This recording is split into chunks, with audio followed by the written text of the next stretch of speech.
ఎవరైనా నువ్వు సిఐడిలో చేరి ఎంతకాలమైందంటే నేను తక్కువ సమాధానం చెప్పడం కష్టమే. ఒక్కోసారి మేం డీల్ చేసే విచిత్రమైన కేసులు మా మైండ్ బ్లాక్ చేస్తాయి. ఏంటి ఏసీపీ భయపడ్డా అని మీరు అనుకుంటారేమో. అలా ఎప్పుడైనా జరుగుతుందా? ఇది ఎలాంటి విషయం అంటే షోయబ్ అఖ్తర్ ఫాస్ట్ బౌలింగ్లో ధోని గాయపడ్డలాంటిది. చూసారా, ధోని మళ్ళీ గుర్తొచ్చాడు. ధోని మన ఇండియా కెప్టెన్, చాలా మంచి కెప్టెన్ కదా. సరే, ఇక విషయానికొద్దాం. ఓ కేసులో ఇలా జరిగింది. జనాలతో నిండి ఉన్న రైలు బోగీలో అమ్మాయి శవం దొరికింది. శవం చాలా బిగుసుకుపోయింది, చాలా స్టిఫ్గా అయిపోయింది. మేమంతా స్టన్ అయ్యాం. ఏ గాయమూ లేదు, రక్తపు చుక్కా లేదు. మరి తను ఎలా చనిపోయినట్టు? అన్నిటికంటే విచిత్రమైన విషయం, ఆ ట్రైన్లో ఎంతమంది జనాలైతే ఉన్నారో వాళ్ళలో ఏ ఒక్కరు కూడా ఆ అమ్మాయి ట్రైన్ ఎక్కడం చూడనే లేదు. ఒక కర్రలా అయిపోయిన శవం.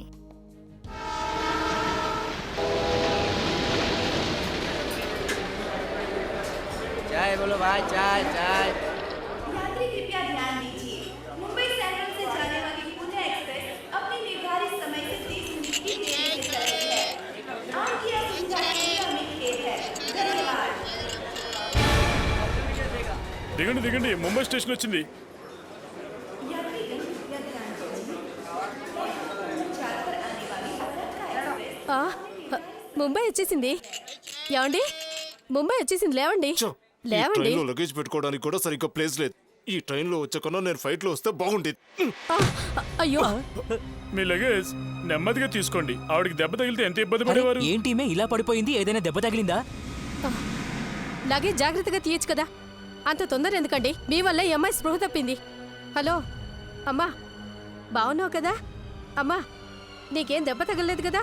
ఏంటి ఈ అమ్మాయి ఏం మాట్లాడట్లేదు? ఏమైంది ఈవిడికి? ఈవిడ బానే ఉన్నారు కదా. నేను పైనుంచి బ్యాగ్ తీసుకున్నానంతే. ఈమె బాడీ చల్లబడిపోయింది. చల్లబట్టం అంటే అర్థం కాలేదా? ఈ అమ్మాయి చనిపోయింది. ఇదెలా సాధ్యం అండి?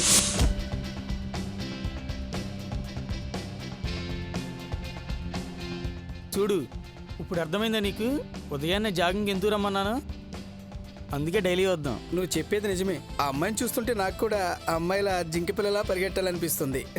ఆ అమ్మాయిని చూస్తుంటే నాకు కూడా జాగింగ్ చేయాలనిపిస్తుంది. పదా.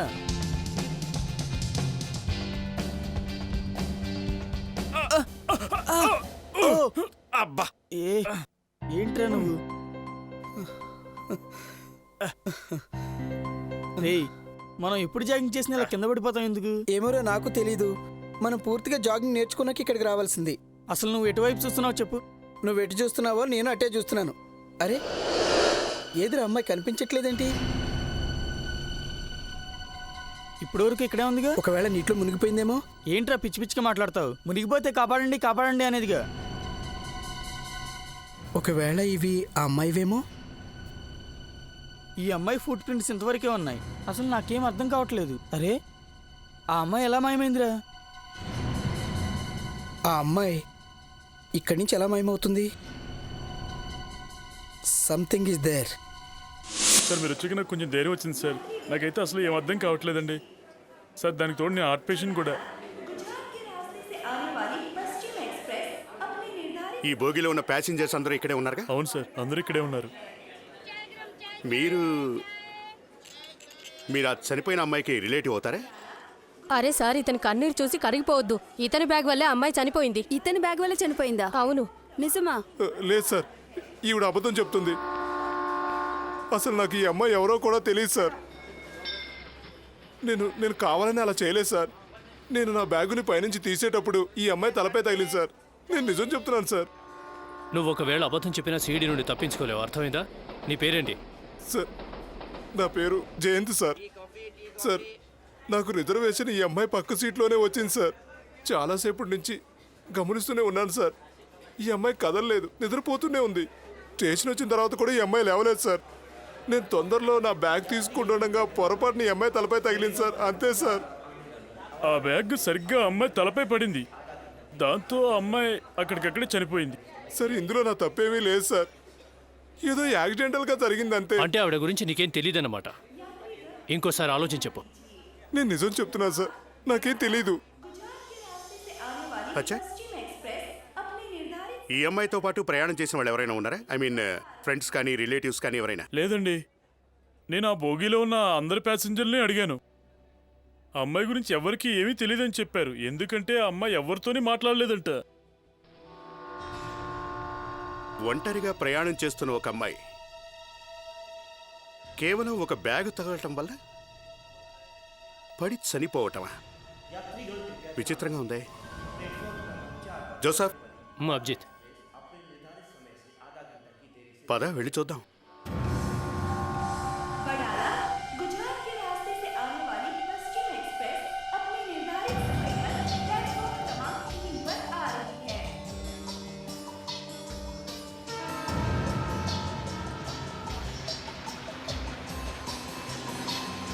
సార్, బాడీ పూర్తిగా గట్టిపడిపోయింది సార్. వాట్? ఇంత త్వరగానా? సార్, బాడీ గట్టిపడడానికి టైం పడుతుంది కదా, మరి ఈ దెబ్బ తగిలి 2 గంటలు అయిందంటగా. కరెక్ట్గా చెప్పావు అభిజిత్. ఈవిడ తల గాయమైంది, కానీ అసలు రక్తమే రావట్లేదు. నాకేమనిపిస్తుందంటే ఈ అమ్మాయి తలపై బ్యాగ్ పడకముందే చనిపోయిందని. సార్, తలకి తప్ప ఎక్కడ గాయాలు లేవు. మరి ఈ అమ్మాయి ఎలా చనిపోయి ఉంటుంది? ఇంతకీ అమ్మాయి ఎలా చనిపోయింది? కేసు ఓపెనింగ్లోనే ఈ ట్విస్ట్ ఏంటి? ఈ అమ్మాయి దగ్గర లగేజ్ ఏమైనా చూసారా? లేదు సార్, ఈ అమ్మాయి దగ్గర ఏ లగేజ్ లేదు. విచిత్రంగా ఉంది అభిజిత్. ఇది చాలా దూరం నుండి వస్తున్న ట్రైన్. అంత దూరం నుండి వస్తున్నప్పుడు ఎవరైనా లగేజ్ లేకుండా ఎలా వస్తారు చెప్పు? I think you are right Joseph. కానీ అందరూ చెబుతున్న దాన్ని బట్టి ఈ అమ్మాయి బ్యాగ్ తగలడం వల్లే చనిపోయింది. కానీ ఇక్కడ కథ వేరేలా ఉందే. కానీ అమ్మాయి ఎవరే ఉంటుంది? అదేగా తెలియట్లేదు. ఈ ట్రైన్లో ఒంటరిగా ఒక అమ్మాయి వచ్చేలా కూర్చోవడం ఏంటి? పైగా ఎవరికి పరిచయం కూడా లేకపోవడం ఏంటి? అది కూడా అసలే లగేజ్ లేకుండా ఒంటరిగా వచ్చి కూర్చొని సడన్గా చనిపోయింది. ఒకవేళ ఈ అమ్మాయికి ముందు నుండి ఏదైనా జబ్బుందేమో, లేకపోతే ఎవరైనా హత్య చేశారో. ఆ అమ్మాయి ఎలా చనిపోయిందన్న విషయం మనకు పోస్ట్ మార్టం రిపోర్ట్లో తెలుస్తుంది. కానీ దానికంటే ముందుగా మనం తెలుసుకోవాల్సిన విషయం, ఆ అమ్మాయి అసలు ఆ బోగీలోకి ఎలా వచ్చింది అని. సార్, మనకు ఆ అమ్మాయి బ్యాగ్ కానీ ఐడెంటిటీ కార్డ్ కానీ ఆఖరికి పర్స్ కూడా దొరకలేదు సార్. అంతేకాదు ఆ రిజర్వేషన్ చార్ట్లో కూడా పేరు కూడా లేదు. నో, అందరి ముందు అలా శవాన్ని తీసుకొచ్చి ట్రైన్లో కూర్చోబెట్టడం చాలా కష్టమని నా ఉద్దేశం సార్. ఖచ్చితంగా ఆ అమ్మాయి ట్రైన్లోకి ఎక్కిన తర్వాతే చనిపోయి ఉంటుంది. సార్, ఆ అమ్మాయి చేతిలో టికెట్ దొరికింది కదా, మళ్ళీ అక్కడికే వెళ్ళి చూద్దాం. నో ప్రెడి, దానివల్ల యూజ్ లేదు. ఒకవేళ హంతకుడు మనల్ని తప్పుదారి పట్టించడానికి ఆ అమ్మాయి చేతిలో అలా టికెట్ పెట్టి వెళ్ళాడేమో. అంతకుడా? నువ్వు కాస్త కంగారు పడుతున్నావు అనిపిస్తుంది అభిజిత్. అన్నిటికంటే ముందుగా మనం తెలుసుకోవాల్సింది, ఆ అమ్మాయి తనకు తానుగా చనిపోయిందా లేదా ఎవరైనా చంపారా అన్నది. సార్, నాకు కూడా అభిజిత్ చెప్పింది కరెక్టే అనిపిస్తుంది. ఆ అమ్మాయిది సహజ మరణం కాదు. ఒక అమ్మాయి లగేజ్ లేకుండా అంత దూరం ఎలా ప్రయాణిస్తుంది? సార్, సార్, దయచేసి నన్ను కాపాడండి. ఎవరండి జీవితం మీరు? సర్వనాశనం అయిపోయింది. నన్ను మీరే కాపాడాలి. మీరేం కంగారు పడకండి, ముందుగా మీరు కూర్చోండి. వివేక్, కాస్త నీళ్ళు తీసుకురా. Just relax. ముందు మీరు కూర్చోండి. రా, ఇతనికి నీళ్ళు సార్, మీరు నన్ను ఎలాగైనా కాపాడాలి. తీసుకోండి. ముందు నీళ్ళు తాగి ఆ తర్వాత ఏం జరిగిందో చెప్పండి. సార్, నన్ను క్షమించండి. మీ పర్మిషన్ లేకుండా నా ఆఫీసులోకి వచ్చేసారు. మరేం పర్లేదులే కానీ ముందు మీరు వాటర్ తాగండి. ఇప్పుడు చెప్పండి, ఏమైంది? సార్, నా పేరు హేమంత్. మ్. నా కూతురు. చెప్పండి, ఏమైంది మీ అమ్మాయికి? మార్నింగ్ జాగింగ్ చేయడానికి బీచ్కి వెళ్ళింది సార్, కానీ తిరిగి రాలేదు. తను ఎవరైనా ఫ్రెండ్స్తో పాటుగా వెళ్ళుండొచ్చేమో కదా, అందరినీ అడిగి తెలుసుకున్నారా? సార్, మేము కొన్ని రోజుల క్రితమే సౌత్ ఆఫ్రికా నుండి ఇక్కడికి వచ్చాం. మా అమ్మాయికి ఇక్కడ ఎవరూ తెలియదు సార్. తనకి ఇక్కడ ఎవరు ఫ్రెండ్స్ కూడా లేరు సార్. మీరు బీచ్ దగ్గరికి వెళ్ళి ఎంక్వైరీ చేయలేదా? నేను ముందు అక్కడికే వెళ్ళాను, కానీ అక్కడ ఎవరు చూడలేదంటున్నారు sir.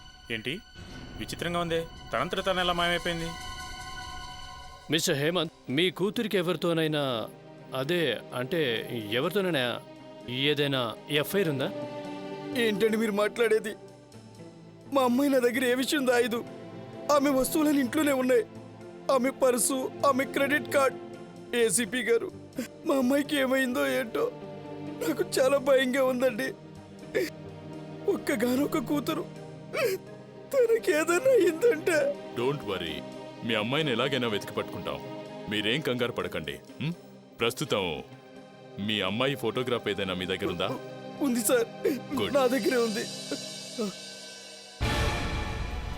Okay Vivek. Sir, okay, మీ అమ్మాయి బీచ్లో జాగింగ్ చేయడానికి ఎన్ని గంటలకు వెళ్ళింది? 7 అండి. 7 మనం కూడా ఆ టైంకే బీచ్కి వెళ్లాల్సిందే.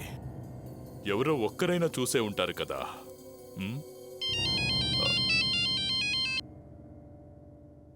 రాహుల్, ఓకే ఓకే, ల్యాబ్కి వెళ్ళి అక్కడేముందో చూడండి. అభిజిత్, నువ్వు ఈ అమ్మాయిపై ఏదో బ్యాగ్ పడి చనిపోయిందని చెప్పావు, కానీ ఈ అమ్మాయి టీసీ ప్యాసింజర్లు మాకు అదే చెప్పారు సార్. కానీ మేము అక్కడికి వెళ్ళి చూసేసరికి ఈ అమ్మాయి బాడీ బిగుసుకుపోయి ఉంది. మేమందరం చాలా ఆశ్చర్యపోయాం. బాడీ ఆ కండిషన్కి చేరుకోవాలి అంటే కనీసం 6 నుంచి 12 గంటల సమయం పడుతుంది కదా. మేము ఈ అమ్మాయి తలకి గాయమైన గంటలోపే అక్కడికి చేరుకున్నాం. అంటే దాని అర్థం తలపై ఆ బ్యాగ్ పడకముందే అమ్మాయి చనిపోయిందన్నమాట. ఐ థింక్ ట్రైన్లోనే తన్ని హత్య చేసినట్టున్నారు. సారీ అభిజిత్ గారు, రాంగ్ ఆన్సర్. రాంగ్ ఆన్సరా? అయితే కరెక్ట్ ఆన్సర్ ఏంటి? ఈ అమ్మాయి తలపై ఆ బ్యాగ్ పడినందువల్లే చనిపోయిందంట. లేదు, ఈ అమ్మాయి తలపై ఆ బ్యాగ్ పడకముందే చనిపోయింది. నువ్వు చెప్పిన విషయం తప్పు అంటున్నాను. ఈ అమ్మాయి ట్రైన్లో చనిపోలేదు. ట్రైన్లో జరగకపోతే మరి ఎక్కడ జరిగింది సార్? మీకు తిమ్మిని బమ్మిని చేయగల సత్తా ఉందని మాకు తెలుసు. అందుకని మా జీవితాలతో ఆడుకుంటే ఎలా సార్? నువ్వేం కంగారు పడకు అభిజిత్. ఈ అమ్మాయి ఎప్పుడు చనిపోయిందో తెలుసుకోవడానికి ఒక సులువైన దారుంది. అదేంటంటే ప్యూరిఫికేషన్. రండి, ఇటు చూడండి. బాడీలో మిగిలిన పార్ట్స్ బ్యాక్టీరియా ఇంకా ఎంజైమ్స్ వల్ల మెల్లమెల్లగా కుళ్ళిపోవడం ప్రారంభమవుతుంది. దీని యాక్షన్ ముందు స్టమక్లో స్టార్ట్ అవుతుంది, ఎందుకంటే కడుపులోనే ఎక్కువ యాసిడ్స్ చేరుతాయి. ఈ అమ్మాయి స్టమక్లో కూడా ప్యూరిఫికేషన్ గుర్తులు కనిపించాయి. అయితే ఇప్పుడు ఏమంటారు? అంత కంగారు దేనికండి? ఈ ప్యూరిఫికేషన్ అంటే కుళ్ళిపోయే స్టేజ్. మనిషి చనిపోయిన 20 లేదా 24 గంటల తర్వాత స్టార్ట్ అవుతుంది. కానీ ఆ ట్రైన్ 17 అవర్స్ జర్నీ తర్వాత ముంబై చేరుకుంటుంది కదా. అంటే ఈ అమ్మాయి మర్డర్ ట్రైన్లో ఎక్కక ముందే జరిగిందనమాట. ఆ తర్వాత ఎవరో ఈ అమ్మాయి శవాన్ని ట్రైన్లో పెట్టేశారు. కానీ డాక్టర్ గారు, తన బాడీ కండిషన్ ఏంటి అలా అయింది? అభిజిత్, ఆ పైవాడి లీలలో మనలాంటి మామూలు మనుషులకి ఏమర్థం అవుతాయి చెప్పు. ఇంకో విషయం, ఇటు చూడండి. ఇదిగో ఈ అమ్మాయి వీప్ మీద, భుజాల మీద బెడ్ సోల్స్ గుర్తులున్నాయండి. Bed sores? కానీ బెడ్ సోల్స్ గుర్తులు బెడ్ పైన ఎక్కువ రోజులు రెస్ట్ తీసుకున్న పేషెంట్స్కి ఏర్పడతాయి కదా. You're right. ఈ అమ్మాయి ఏదో ఒక జబ్బు కారణంగా బెడ్ పై ఎక్కువ రోజులు రెస్ట్ తీసుకుందేమో అని నాకు అనిపిస్తుంది. కానీ ఈ అమ్మాయికి ఉన్న జబ్బే లాంటిది. ఈ అమ్మాయి ఎలా చనిపోయి ఉంటుంది? నేను కూడా అది తెలుసుకోవడానికి ప్రయత్నిస్తున్నాను. ఈ అమ్మాయికి బ్రెయిన్ హ్యామరేజ్ అయిందేమో అనిపిస్తుంది నాకు. అది ఎందుకు అయింది, ఎలాగైందని మాత్రం నన్ను అడగొద్దు. భలే ఉంది డాక్టర్ గారు. మీరు జెయింట్ వీల్ ఎక్కించి మమ్మల్ని పైకి కిందకి తిప్పి మళ్ళీ తీసుకొచ్చి అక్కడే వదిలేస్తున్నారు. ఇంతకీ ఈ అమ్మాయి ఎలా చనిపోయిందో ఏంటో కనీసం మాకు తెలియాలి కదండి. దాంతో అయినా ఈ అమ్మాయిని అసలు ఎవరు చంపారు, ఎందుకు చంపారు ఏంటో మేం తెలుసుకుంటాంగా. ఇంకా మేము ఇక్కడ ఎంతసేపు వెయిట్ చేయాలండి? నాకేం తెలుసండి, ఇదొక మర్డర్ కేసు. సిఐడి వాళ్ళ ఇన్వెస్టిగేషన్ పూర్తయ్యే వరకు ఇక్కడి నుంచి కదలడానికి వీల్లేదు. మేము మిమ్మల్ని కొన్ని ప్రశ్నలు అడగాలనుకుంటున్నాం. ఏమిటండి పదే పదే ప్రశ్నలు అడిగి విసిగిస్తున్నారు? ఆ అమ్మాయి ఎలాగో చనిపోయింది. ఇన్వెస్టిగేషన్ పేరుతో మమ్మల్ని ఇక్కడే ఉంచేస్తే ఎలా? ఇక్కడ మేము 2 గంటల నుంచి వెయిట్ చేస్తున్నాం సార్. హత్య చేసిందేమో ఇతను, మధ్యలో ఇరుక్కుంది మేము. చూడండి, మీకు ఇంతకు ముందు కూడా చెప్పాం. ఇతని బ్యాగ్ ఆ అమ్మాయి తలపై పడింది, దానివల్లే ఆ అమ్మాయి చనిపోయింది. మీరు ఇతన్ని అరెస్ట్ చేసి మమ్మల్ని వదిలేండి సార్. మీ కంపార్ట్మెంట్లో ఆ అమ్మాయి దారుణంగా చనిపోతే మీరు ఈ మాత్రానికే బాధపడుతున్నారేంటి? మీరంతా అనుకుంటున్నట్టు ఆ అమ్మాయి బ్యాగ్ తగలడం వల్ల, పెట్టి తగలడం వల్ల చచ్చిపోలేదు. ఈ కేసులో చాలా ట్విస్టులు ఉన్నాయి. సార్, ఆ అమ్మాయి తలపై బ్యాగ్ పడినందువల్ల చనిపోలేదా? మరి ఎలా చనిపోయింది? ఆ అమ్మాయి తలపై బ్యాగ్ పడకముందే చనిపోయింది. అర్థమైందా? ఇంకో విషయం ఏంటంటే ట్రైన్ ఎక్కకముందే చనిపోయింది. మీరు చెప్పేది నిజమేనా? అంటే నేను అంతసేపు ఓ శవం పక్కన కూర్చున్నానా? కానీ నాకు ఆ విషయం తెలియనేలేదే. ఓరి భగవంతుడా! ఆ అమ్మాయి ట్రైన్ ఎక్కకముందే చనిపోయింది అంటే మరి ట్రైన్లోకి ఎలా వచ్చినట్టు? ఆ అమ్మాయితో పాటు ఎవరు రాలేదు కూడా. ఆ విషయం కనుక్కోవడానికి మిమ్మల్ని అందరినీ వెయిట్ చేయించి మేము ఇలా ఎంక్వైరీలు చేస్తోంది. ఆ అమ్మాయి బాడీ ట్రైన్లోకి ఎలా వచ్చిందేంటో మీరెవరు చూడలేదా? లేదు సార్, నేను చూడలేదు సార్. నేను ట్రైన్లో పడుకుని ఉన్నాను సార్. కానీ ఉదయం నేను లేవగానే నా ఎదురుగా ఈ అమ్మాయి కూర్చొని సార్. ఖచ్చితంగా రాత్రిపూటే ట్రైన్లో ఎక్కి ఉంటుంది. నేను ఆమె పక్క సీట్లో కూర్చుందో లేదో చూడలేదు. ఒంట్లో బాగోలేదేమో, అందుకే పడుకుందనుకున్నాను. ఆ అమ్మాయి ట్రైన్లోకి ఎలా వచ్చిందేంటో మీరెవరు చూడకపోవడం ఏంటండి? స్వతహాగా వచ్చి కూర్చోడానికి తనేమన్నా దైవమా? నేను చెప్పాను కదండి, ఈ విషయం గురించి ఎవరికీ తెలియదని. నేను కూడా ఈ కంపార్ట్మెంట్లోనే ఉన్నాను. అందరూ నిద్రపోతున్నారు. అందరూ ఒకేసారి నిద్రపోతున్నారా?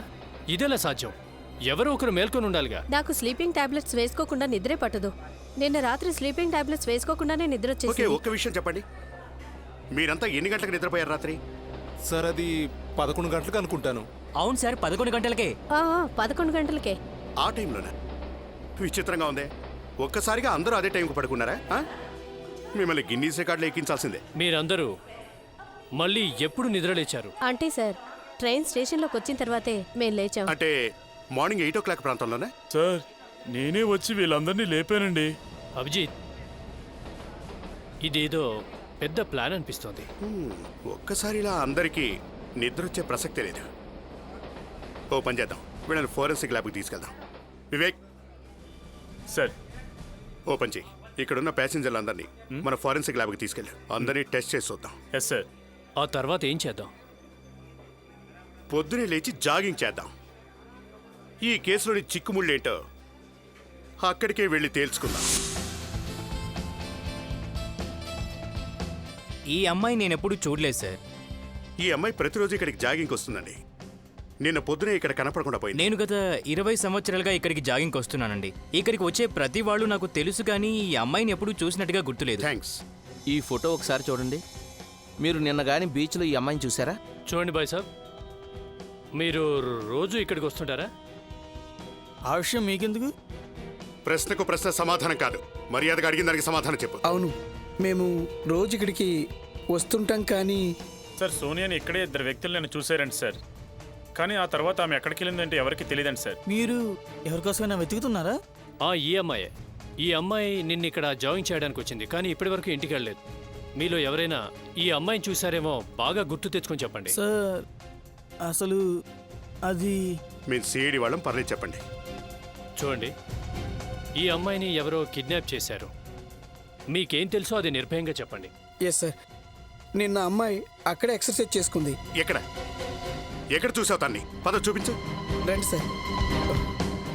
కరెక్ట్గా ఇదే ప్లేస్ సార్. ఇక్కడే అమ్మాయి ఎక్సర్సైజ్ చేసుకుంది. ఇక్కడే, ఖచ్చితంగా చెప్తున్నాను. కన్ఫర్మ్ సార్, ఎటువంటి డౌట్ లేదు. ఇక్కడే.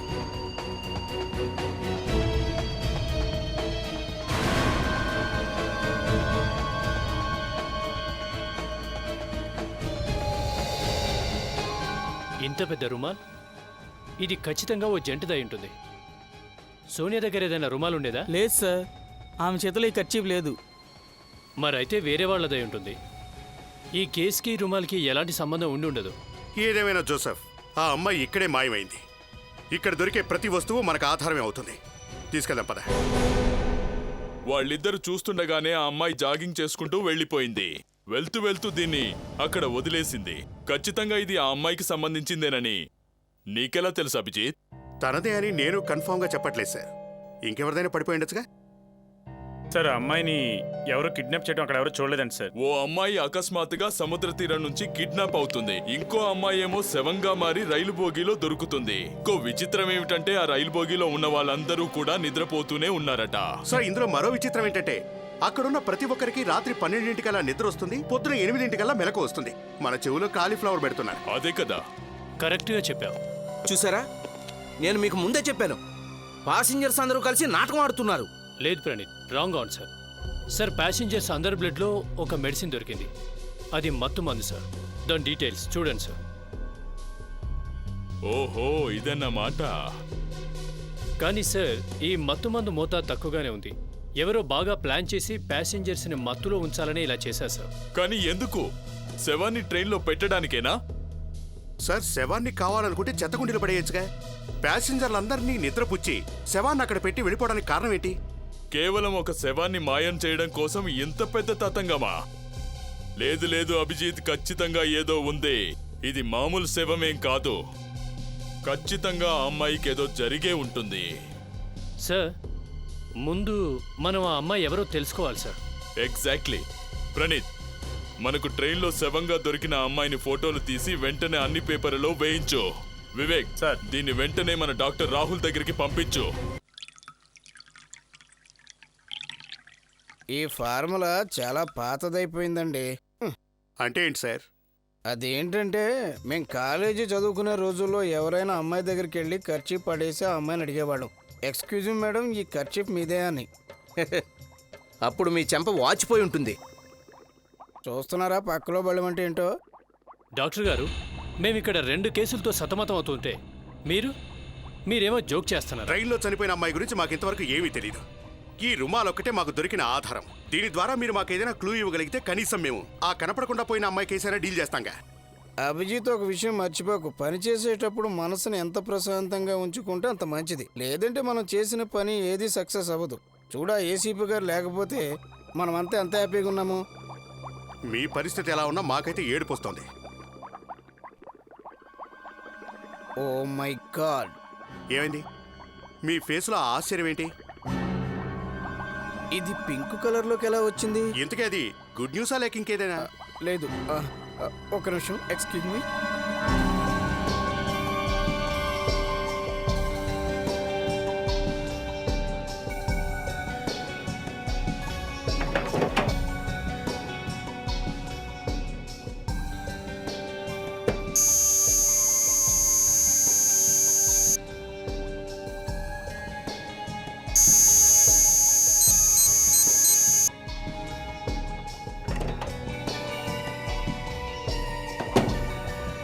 ఓహో,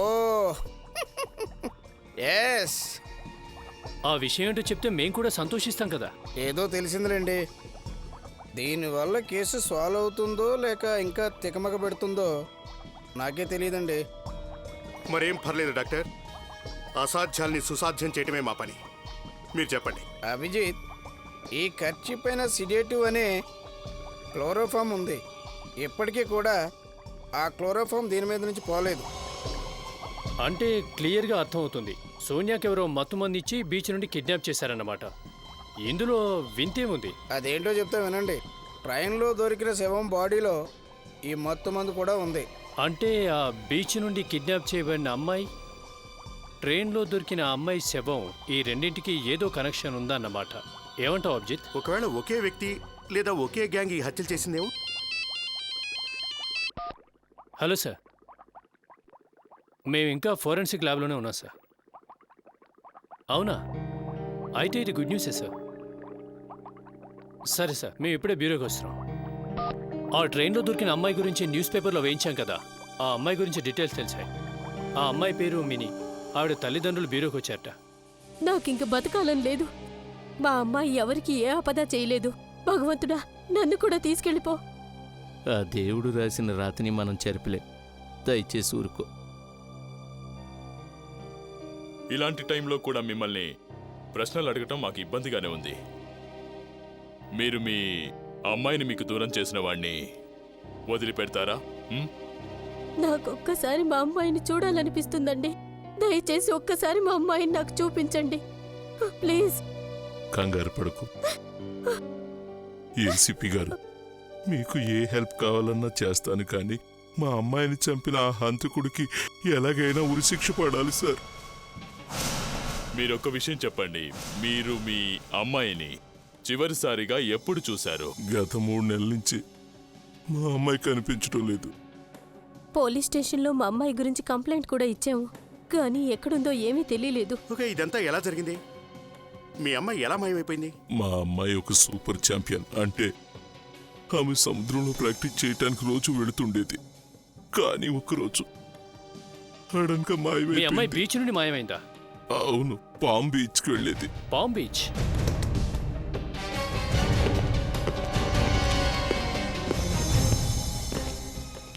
ఈ 2 కేసులు ఒకదాంతో ఒకటి ముడిపడి ఉన్నాయి. ఈ ఇద్దరు అమ్మాయిల వయసు 20-25 సంవత్సరాల మధ్య ఉంటుంది. పైగా ఈ ఇద్దరు అమ్మాయిలు మాయమైన ప్లేస్ కూడా బీచ్ చేశారు. అంతేకాదు, ఆ బీచ్లో మనకు దొరికిన కర్చీప్లో ఎలాంటి డ్రగ్ అయితే ఉందో అచ్చం అలాంటి డ్రగ్గే మనకు భోగిలో శవంగా దొరికిన అమ్మాయి బ్లడ్లో కూడా ఉంది. అంటే ఇద్దరమ్మాయిల కేసులో సూత్రధారి ఒక్కడేనన్నమాట. సార్, ఈ అమ్మాయి కూడా ప్రమాదంలో ఉన్నట్టుంది.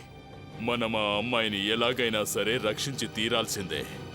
జోసఫ్, ఇప్పుడు కిడ్నాప్ అయిన ఈ అమ్మాయిని ఆ కిడ్నాపర్ తప్పకుండా ఏదో వెహికల్లోనే తీసుకెళ్లి ఉంటాడు. ఇంతమంది మధ్యలో ఎలా తీసుకెళ్ళినట్టు? ఆ అమ్మాయిని కిడ్నాపర్స్ భుజంపై తీసుకెళ్ళినా ఎవరో ఒకరు చూసి ఉండాలి కదా. ప్రతి నేరస్తుడు ఏ క్లూ వదలకుండా నేరం చేద్దాం అనుకుంటాడు, కానీ ఏదో ఒక క్లూ వదులుండాలే. సార్, నేను మొత్తం చెక్ చేశాను సార్.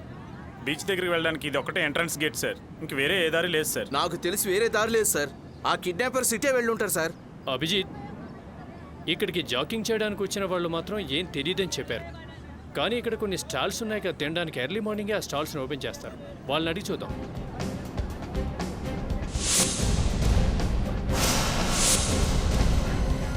నిన్న ఈ అమ్మాయిని ఎవరో కిడ్నాప్ చేశారు. ఎవరైనా ఈ అమ్మాయిని తీసుకెళ్లడం, ఎత్తుకెళ్ళడం లాంటిది మీరు ఏమైనా చూసారా? నిన్న ఉదయం ఓ వ్యక్తి ఒక అమ్మాయిని ఎత్తుకొని తీసుకొచ్చాడు. అప్పుడు అతని కారు అక్కడ ఉంది. కానీ ఈ అమ్మాయి అని కరెక్ట్గా తెలియదు సార్. ఆ అమ్మాయికి ఏమైందో ఏంటని మీరు అడగలేదా? సార్ చూస్తూ మనం ఎలా ఊరుకుంటాం సార్. నేను అతన్ని అడిగాను, కానీ అతను నా వైఫ్ జాగింగ్ చేస్తూ సడన్గా కళ్ళు తిరిగి పడిపోయిందని చెప్పాడు. అతను ఓ తిక్క మనిషిలా ఉన్నాడు సార్. అవునా? ఎందుకు? సార్ ఆ అమ్మాయిని చూసి చాలా జాలేసింది. తాగడానికి వాటర్ కూడా ఇచ్చాను. కానీ అతను కోపంగా చూసి, నువ్వు నీ పని చూసుకో, అనవసర విషయాలు నీకెందుకని కంగారుగా వెళ్ళిపోయాడు సార్. ఎవరో ఒకరిని గట్టిగా అరిచి పిలిచి ఉండొచ్చుగా. మాకైతే ఏం తెలియలేదు. మీకేమైనా తెలిసిందా? ఈయన గారు ఎవడో తన భార్య స్పృహ తప్పిపోయి ఉంటే తీసుకెళ్ళడం చూశాడట. మనం హంతకుడికి చాలా దగ్గరలో ఉన్నట్టున్నాం. ఆ వ్యక్తి గురించి మీకు ఇంకేమైనా వివరాలు తెలుసా? లేదు సార్, అతను చాలా కంగారుగా ఇక్కడ నుండి వెళ్ళిపోయాడు సార్. కానీ అతను కారు రివర్స్ చేస్తున్నప్పుడు సడన్గా ముందు నుండి ఇంకో కారు వచ్చి ఆ కారుని ఢీకొంది. అతను కారులో నుండి ఆ వ్యక్తిని తిట్టాడు, కానీ అసలు కారు దిగలేదు సార్. నువ్వు చెప్తున్న దాన్ని బట్టి వాడు చాలా విచిత్రంగా ఉన్నాడు. ఏదైనా కంగారులో ఉంటే తప్ప మనం ఎప్పుడు ఇలా ప్రవర్తించాం. అది కాదు సార్, ఆ వేరే డ్రైవర్ వెళ్ళి అతనికి సారీ కూడా చెప్పాడు సార్. ఆ డ్రైవర్ డబ్బులు ఇవ్వడానికి రెడీ అయ్యాడు. కానీ ఆ తిక్క మనిషి అవేం పట్టించుకోకుండా ఇక్కడ నుంచి కంగారుగా వెళ్ళిపోయాడు సార్. అంటే అతని కారు పెద్దగా డ్యామేజ్ అవ్వలేదన్నమాట. చాలా డ్యామేజ్ అయింది సార్. ఆ కార్ 2 హెడ్ లైట్స్ కూడా డ్యామేజ్ అయ్యాయి సార్. బంపర్ కూడా బాగా డ్యామేజ్ అయింది సార్. అతను ఏ కార్లో వెళ్ళాడో నీకు గుర్తుందా? కార్ మోడల్ గుర్తుపెట్టుకోవాలంటే కష్టమే సార్. అది పెద్ద సిల్వర్ కలర్ కార్ సార్. వాడి కారుకి భారీ ఎత్తున డ్యామేజ్ జరిగింది కాబట్టి వాడు తప్పకుండా కార్ని గ్యారేజ్కి తీసుకెళ్ళి ఉంటాడు. సరే, ఆ యాక్సిడెంట్ అయిన సిల్వర్ కారు ఏ గ్యారేజ్లో ఉందో చూద్దాం.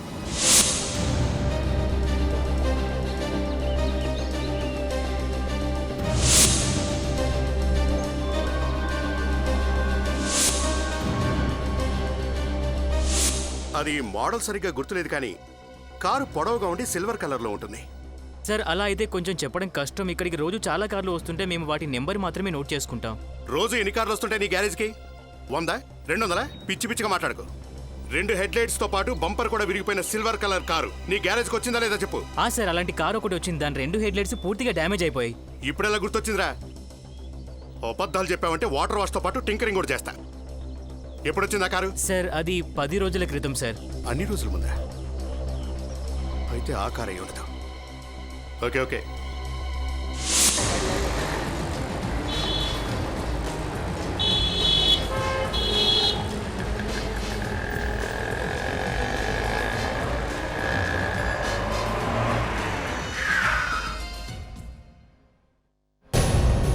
సార్ మీరా?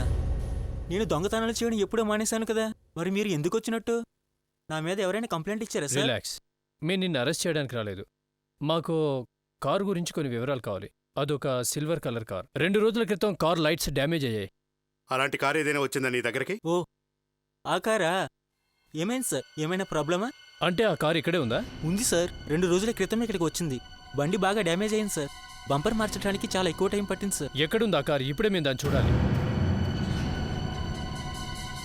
ఇదే సార్ ఆ కారు. ఆ బీచ్లో వాడేవాడు కరెక్ట్గానే చెప్పాడు. హెడ్ లైట్స్ బంపర్ చూస్తుంటే తెలుస్తుంది కొత్త వేయించారని. ఈ కారులో ప్రతి అంగుళాన్ని మనం జాగ్రత్తగా చెక్ చేయాలి. ఆ కిడ్నాపర్ ఏదో ఒకటి మన కోసం వదిలేళ్తాడు.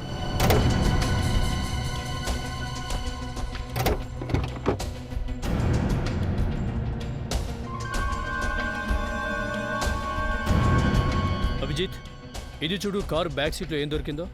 ఇదో అమ్మాయి వెంట్రుకలా ఉంది. వీడి కారులో ఇంత పొడవు వెంట్రుక దొరికింది అంటే ఆ అమ్మాయిని కిడ్నాప్ చేసింది వీడే అయి ఉంటాడు. ఒకవేళ ఇది సోనియా తల వెంట్రుక అయితే ఆ కిడ్నాపర్ ఆమెను ఈ కారులోనే తీసుకెళ్లాడని అర్థం. చూడండి, ఈ కార్ ఓనర్ ఈ కార్ని ఇక్కడ నుంచి తీసుకెళ్ళడానికి కూడా రాలేదా? సార్ అతను కారు ఇవ్వడానికి కూడా రాలేదు సార్. అంటే ఏంటి? ఈ కార్ని ఇక్కడికి ఎవరు తీసుకొచ్చారు? కారుని మేమే తీసుకొచ్చాం సార్. కారు బాగా డ్యామేజ్ అయింది, షెడ్డుకు తీసుకెళ్ళి రిపేర్ చేయమని ఫోన్లో చెప్పారు సార్. మహా జాదుగాళ్ళ ఉన్నాడే. ఓ పని చేద్దాం, ఈ కార్ నెంబర్ తీసుకుని ఆర్టీఓ ఆఫీసులో ఎంక్వైరీ చేద్దాం. వాడు ఎవడో ఏంటో తెలిసిపోతుంది.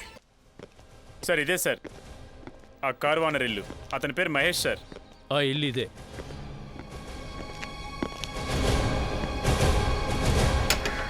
కానీ తాళం వేసింది కదా, ఇప్పుడు ఏం చేద్దాం?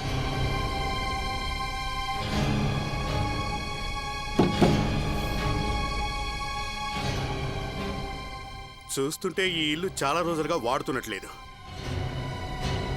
మీరెవరు? అక్కడేం చేస్తున్నారు? మీరు ఈ ఇంట్లో ఉంటారా? అది మీకెందుకు? ఆ ఇంటికి లాక్ వేసింది చూశారు కదా, మరి ఇక్కడ అక్కడ ఏం చేస్తున్నారు? ఎవరి పర్మిషను లేకుండా ఈ ఇంటి దగ్గర ఏం చేస్తున్నారు మీరంతా? మీ ఉద్దేశం ఏంటి? పోలీసులు పిలవమంటారా? ఒరే చక్రవర్తి, ఈ వయసులో మీకు ఇంత బీపీ ఉందేంటండి? ఒక్క నిమిషం ఇలా చూడండి. సీదీస్ ఒకసారి చూడండి. మేమంతా సిఐడి వాళ్ళం. ఒక చిన్న ఎంక్వైరీ పని మీద వచ్చాం. సిఐడి? చూడండి, మేము ఒకసారి మహేష్తో మాట్లాడాలి. ఓ కేసు ఇన్వెస్టిగేషన్ గురించి ఇక్కడికి వచ్చాం. మీరు ఇంత అర్జెంటుగా మహేష్తో ఎందుకు మాట్లాడాలనుకుంటున్నారో నాకు చెప్తారా? ఎందుకంటే మహేష్ 6 ఏళ్ల క్రితం తన ఫ్యామిలీతో కాలిఫోర్నియా వెళ్ళిపోయాడు. మహేష్ 6 ఏళ్ల క్రితమే వెళ్ళిపోయాడా? వీడేదో కంట్రీలా ఉన్నాడు. మీరు అనుకుంటున్నట్టు వాడు ఎక్కడికి వెళ్ళలేదు, ఇక్కడే ఉన్నాడు. నిన్ననే వాడి కార్ని రిపేర్ కూడా ఇచ్చాడు. Silver colour car. అలా జరిగే ప్రసక్తే లేదు. మహేష్ దగ్గర సిల్వర్ కలర్ కార్ మాత్రం ఉంది. చాలా సంవత్సరాల నుంచి ఆ కార్ని ఎవరూ డ్రైవ్ చేయడం లేదు. మరి అలాంటప్పుడు దాన్ని రిపేర్ చేయించాల్సిన అవసరం ఏముంది? కార్ ఇప్పుడు ఎక్కడుంది? 4-5 రోజుల నుంచి కనిపించటం లేదు. కానీ అది ఎప్పుడు ఇక్కడే పార్క్ చేసి ఉంటుంది. అలా అయితే ఎవరో దాన్ని దొంగిలించుంటారు. కారు ఓనర్ ఇక్కడ లేడు కాబట్టి మేము అతన్ని అడగటానికి వీల్లేదు. కారు పోయిందని కనీసం మీరు పోలీస్ కంప్లైంట్ అని ఇచ్చారా? సార్, ఆ నకిలీ మహేష్ ఫింగర్ ప్రింట్స్ కారులో తప్పకుండా దొరుకుతాయి సార్. ప్రణీత్ అంత తెలివైన కిడ్నాపర్ ఇంత చిన్న తప్పు చేస్తాడని నువ్వు ఎలా అనుకుంటున్నావు? నో జోసెఫ్, ప్రణీత్ చెప్పింది చాలా కరెక్ట్. ఈ కార్ని ఫోరెన్సిక్ ల్యాబ్కి తీసుకెళ్లి మన డాక్టర్ గారికి అప్పగించి టెస్టులన్నీ చేస్తే అదే అసలు హంతకుని పట్టిస్తుంది. అప్పుడు వాడిని లోపలేసి కాళ్ళు చేతులు విరగ్గొడితే సరే.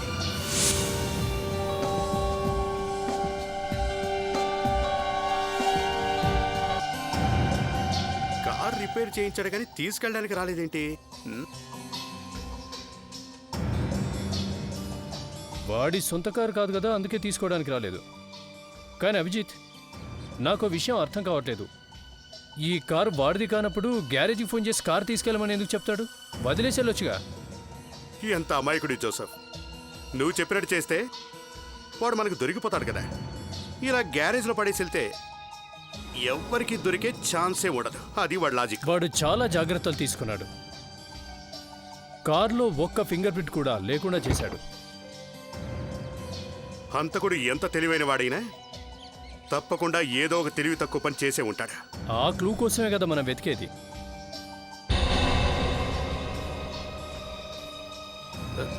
ఒక్క నిమిషం.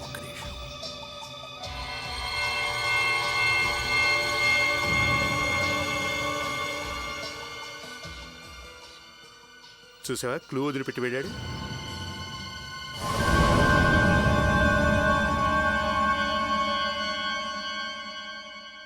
ఇదేదో మెడికల్ షాప్ బిల్లా ఉందే.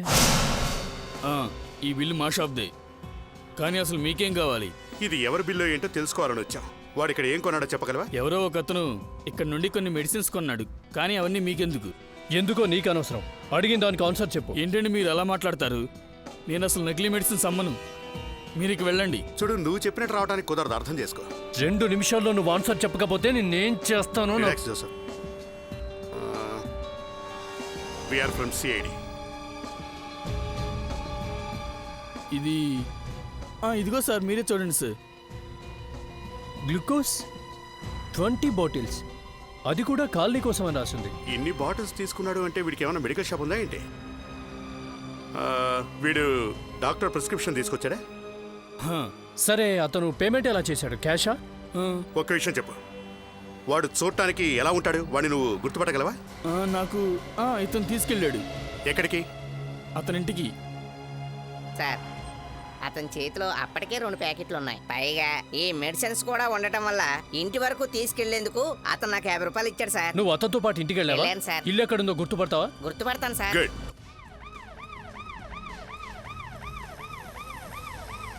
Sir sir sir sir sir ఆపండి సార్, ఎక్కడే సార్, ఆపండి సార్.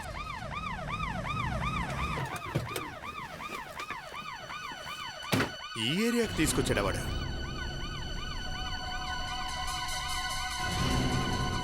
ఇలాంటి ప్రదేశంలో వాడు ఇల్లు ఉందంటే వాడు ఎలాంటి వాడో అర్థమవుతుంది. పొద్దునింత ప్రశాంతంగా ఉందంటే రాత్రి ఏదో హంగామా జరిగి ఉంటుంది.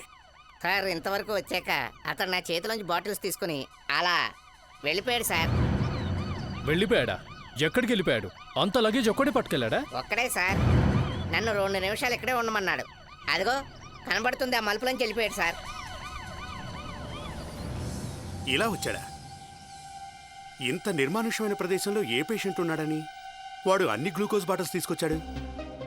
వాడు ఎక్కువ దూరం వెళ్ళుండడు. తప్పకుండా ఇక్కడెక్కడ ఉంటాడు. అక్కడ 2 కాటేజెస్ ఉన్నాయిగా, ఓసారి ఎంక్వైరీ చేసి చూద్దాం. హంతకుడెవరో చాలా తెలివైనవాడు. మనం కూడా మన తెలివితేటలు చూపించక తప్పదు.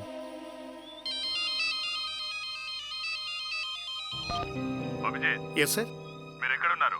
ఈ బాయ్ని తీసుకుని మీరు చెప్పిన అడ్రస్కి వచ్చాం సార్. ఓకే, మీరు అక్కడే ఉండండి, నేను వస్తున్నాను. అలాగే ఉంటాం సార్. Okay sir. ఓకే.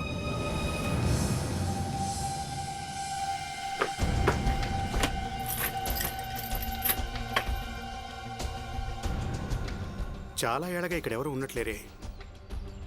మిగతా వాటిల్లో అయినా ఉన్నారో లేదో. లోపల ఎవరైనా ఉన్నారా?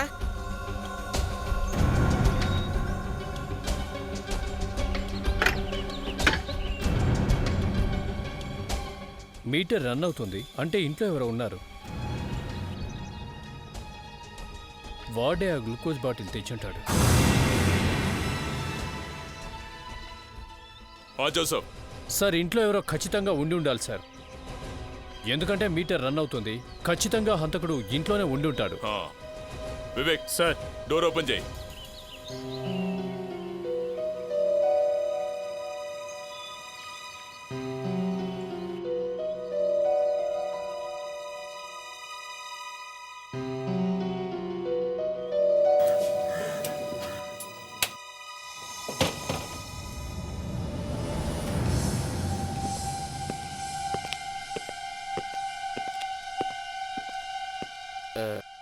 సార్, ఈ ఇంట్లో ఎవరూ లేరు. వాళ్ళెవరో కానీ మొత్తమే సామాను వదిలేసి వెళ్ళిపోయారు. నో ప్రణీత్, ఇదంతా ఏదో చీటింగ్లా ఉంది. ఈ దుమ్ము ధూళి కావాలని క్రియేట్ చేశారా? సార్ సార్ పైన ఓ అమ్మాయి ఉంది సార్. అభిజిత్, జోసఫ్ సార్, ఇదన్నమాట కదా. పైన దాక్కున్నాడు. పదండి. సోనియా, ఈ అమ్మాయి సోనియా సార్. ఏమైందో ఏంటో, ఇంతకీ బతికుందా లేదా? పల్స్ కొట్టుకుంటాను సార్. బహుశా విషయాన్ని ఈ ట్యూబుల నుంచి చేస్తున్నారేమో. ఆ ట్యూబులను తీసేయి త్వరగా. అసలు వీడు ఎందుకు ఇలా చేస్తున్నాడు? వీడు పెద్ద సైకోలో ఉన్నాడు, అందుకే ఇలా హింసించి చంపుతున్నాడు. దేన్ని ముట్టుకోకండి. వివేక్, త్వరగా అంబులెన్స్ పిలువు.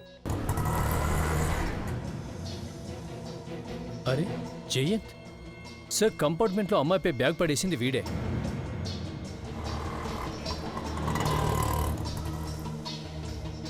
సో హంతకుడు వీడే. ఇతనే ఇదంతా చేస్తుంది. ఇక ఇతని నాటకానికి మనం తెరదించుదాం. ఆ కెమికల్స్ ఈ రోజు రాత్రికి నాకు ఎట్టి పరిస్థితుల్లో కావాలి. నువ్వేం చేస్తావో నాకు తెలీదు, అర్థమైందా?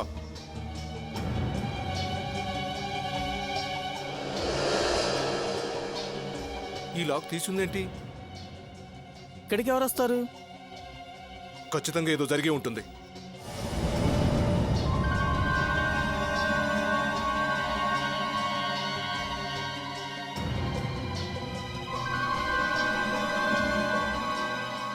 ఏదో జరిగింది. ఖచ్చితంగా ఇంట్లోకి ఎవరో వచ్చే ఉంటారు.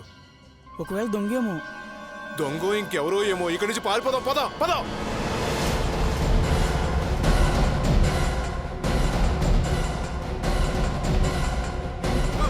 పట్టుకో. వదిలేయండి, వదిలేయండి. అరే, మీకు ఇవ్వడానికి నా దగ్గర డబ్బులు లేవు. దయచేసి నన్ను వదిలేయండి. ప్లీజ్ నన్ను వదిలేయండి సార్. నేను అంతకుండి కాదు. నేను వాళ్ళని రక్షిస్తున్నానంతే. రక్షిస్తున్నావా? జనాల్ని హింసించి హింసించి చంపేస్తున్నావు. ఇదేనా రక్షించే విధానం అంటే? మాట్లాడమేంటి? ఓ 10 ఏళ్ల క్రితం నేను పెద్ద సైంటిస్ట్ని. ఇండియాలో ఉన్న పెద్ద సైంటిస్ట్లో నేను ఒకణ్ణి. నేను ఓ మెడిసిన్ కనిపెట్టాను.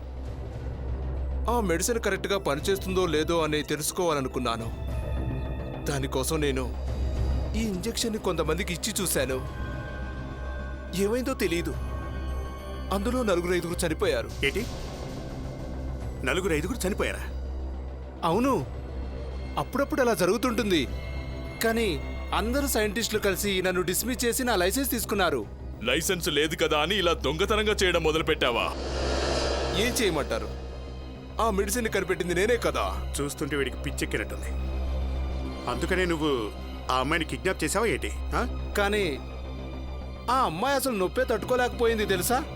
నా ఎక్స్పెరిమెంట్ పూర్తి కాకుండానే చనిపోయింది. ఆ అమ్మాయి చనిపోయిందని బీచ్ దగ్గర నుండి ఇంకో అమ్మాయిని ఎత్తుకొచ్చావా? ఆ అమ్మాయి శవాన్ని ట్రైన్ బోగీలో పెట్టిన తర్వాత అక్కడి నుంచి ఎందుకు పారిపోలేదు? అక్కడే ఎందుకున్నావు? నాకేమైనా పిచ్చా అక్కడే ఉండిపోవడానికి?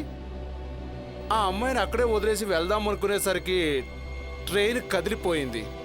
అందుకే నేను ప్యాసింజర్లా నటించి అక్కడే ఉండిపోవాల్సి వచ్చింది. సార్ చూడ్డానికి బాగానే ఉన్నాడు, కానీ ఇతని మైండ్ పూర్తిగా పాడైపోయింది సార్. ఇక జీవితాంతం జైల్లో కూర్చొని నీ ఎక్స్పెరిమెంట్లు చేసుకుందువు గాని ఆ శిక్ష కూడా నీకు తక్కువే అవుతుంది. నేను మనుషుల్ని కాపాడాలనుకున్నాను, కానీ మీరు నన్ను ఉరికమ్మం ఎక్కమంటున్నారు. For more updates, subscribe to our channel, click the show links and enjoy watching the videos.